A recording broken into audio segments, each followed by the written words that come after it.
You all, of course, know our Honorable School Superintendent Jackie Bird, and certainly our Chief from Haines City, Jim Alinsky, and who's the Assistant Chief in Lakeland. The reason we're meeting with you today is to tell you there are 3.5 days of school left, and in an abundance of caution, had a telephone meeting this morning with our superintendent, and then we had a conference call with all of the police chiefs in the county. At this time, there are 111 charter and public schools that don't have a full-time school resource officer or school resource deputy assigned. Because we want to make sure that we do everything that we can to be safe, I ask, what do you think about us changing work schedules, doing whatever we need to do in order to cover each of our public schools? And here's what occurred. The chief said, absolutely, whatever the superintendent needs or wants, we're there. I talked to the superintendent, and she said she would appreciate that. What we want to do is make sure that during this last 3.5 days that our students can focus on school, finishing their final exams, and getting ready for an awesome, awesome summer. What we want to make sure is that we clearly send the message, whether it's adults that make any kind of threat, or students or kids that make any kind of threats toward the schools during this next 3.5 days, they will be investigated and arrested. If you're a juvenile, there won't be any of this diversion business, okay? You're going to be arrested, taken to the Jack Center, and locked up. We expect you to be respectful of the other students. We expect you to be respectful of the schools. And we expect you, as a student at one of our schools, if you hear something or see something, say something really quick. Once we cover these schools for the next 3.5 days, that means there will never be a public school in Polk County again that doesn't have an armed guardian, an armed school resource officer, or an armed school resource deputy, because we will be prepared with one of the 3 of those options on August 13th when school takes back in. So with that, let me turn this over first to our superintendent to make some comments. Thank you, Sheriff. Today is a hard day, a sad day, as we see another school shooting. It's very difficult when children are going to school, parents are entrusting them to go to school to learn, and they have to hear of a school shooting. I want to thank the sheriff and all law enforcement agencies for stepping up to ensure that this last week of school for our students will be a safe one. We're doing everything possible, parents, I assure you, to make sure that when you drop your children off or you send them to us, they're going to be safe. That's why, I have banned backpacks to help us as much as possible to make sure nothing can get into the schools by any means. We want to make sure that we have safety, and we're able to make sure that if an officer is on campus, they don't have to figure out where something is entering, how it's getting in, and what we need to do. We're going to do everything possible to make sure when your children arrive next week, they're safe. So on behalf of the school board, myself, thank you to the law enforcement that has stepped up to ensure the safety of our schools for the last week. And as the sheriff said, next year we will have security, armed guardians on our campuses. Thank you.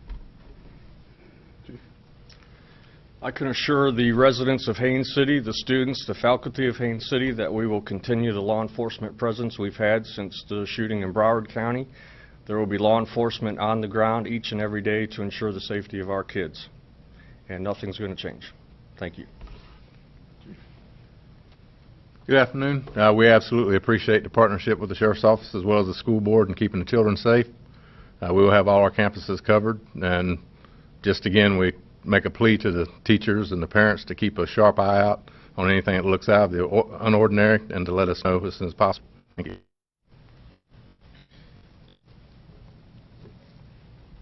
Are there any questions? Sheriff, walk me through the process of seeing, yet another school tragedy and saying, I need to call this emergency meeting.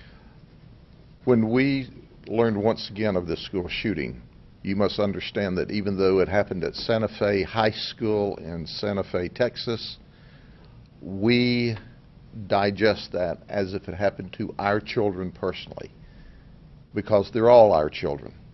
When you send your children to a school campus in Polk County and turn them over to the school system, I have the duty and responsibility to be the chief law enforcement officer for 660-something thousand people in the county to begin with. But then when we turn them over to the schools, it's the duty and responsibility of the school system, the city police departments, and the sheriff's office to make sure they're as safe as possible. And we do that. We already have a multi-layered approach of safety and security that exists in our school systems. And as I said when I presented to the school board not so long ago, that we will continue to add layers of safety and security in order to keep the children safe. So what this is one more layer of safety and security. And what's really exciting to me, when we had this conference call with the police chiefs, there wasn't any hemming or hawing. It was like, we're on board. Let's do it. We'll figure it out. Now, we're having to change work schedules around in order to cover these schools, because we're talking about 111 positions that we're going to have to fill for 4 days. So that's 444 job assignments in 3.5 days of school that we've got to create. That's no small task, and our people will be working over the weekend. But 100% of the people that are involved in keeping your children safe, we're totally on board. And there's always going to be a there, and let me go ahead and tell you right front, I always want to be blamed for overdoing it rather than underdoing it. So we are going to make sure that we get through this last 3.5 days of school. And is this something new? No, it's not. Just a few years ago, we had to put deputies on many buses in one area of the county. In the last few days of school, the deputies actually rode the buses in order to keep the peace there. So at the end of school, it's not uncommon for kids to get anxious and excited and do silly things. But an active shooter is not a silly thing. And it's a dead serious thing to all of us. And our hearts and our prayers go out to all of those who suffered this tragedy at Santa Fe, as well as the other schools as well. We're offering up prayers that everyone will recover quickly, and for those who've died, we're just praying for their family and friends. But I can tell you this, we absolutely unequivocally will run into danger to protect your child. But most importantly, if you see something or hear something and you tell us so that we can stop the potential active assailant in advance, that's the preferred method. So the message that needs across the state and across the country is, if you see something, you hear something, say something in advance. When they walk onto the campus with their guns and their pipe bombs, people are going to be hurt. No matter how well we are able to respond, people are going to be hurt. So tell us in advance. We'll get through this.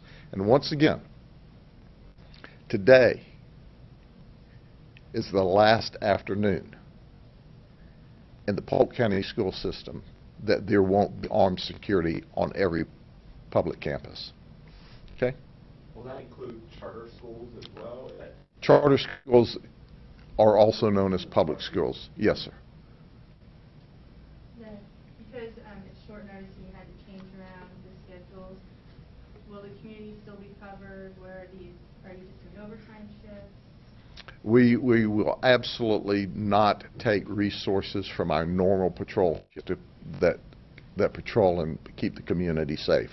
What we're doing is there are detectives that are working on active investigations. So, hey, some of you guys that we're going to jail on Monday next week, we'll go to jail on Thursday, Friday, or Saturday. Because on Monday, Tuesday, and Wednesday, the detectives may be back in a uniform at a school.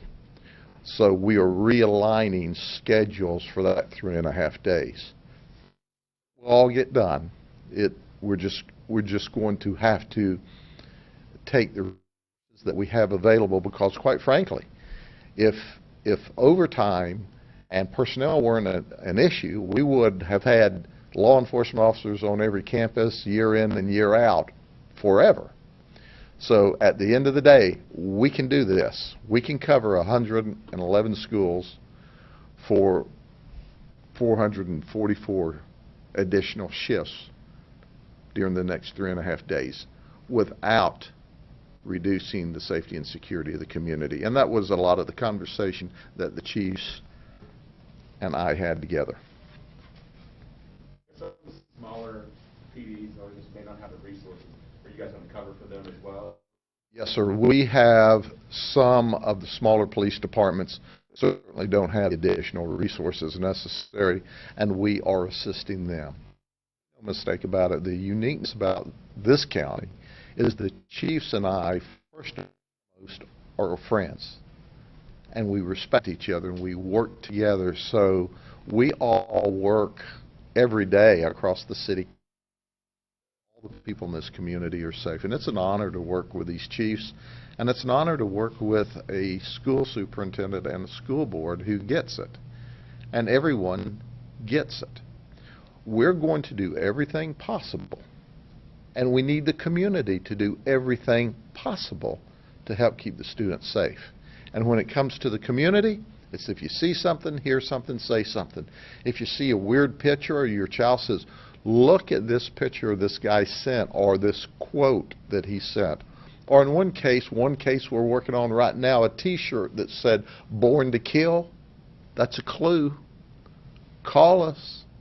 Let us get involved in that and see if it's just a kid doing a stupid thing or if it's serious. But make no mistake about it. If you make a radical, threatening statement, we're taking you at your word, and we're going to lock you up before quick. Plan on it. Any other questions? Thank you very much.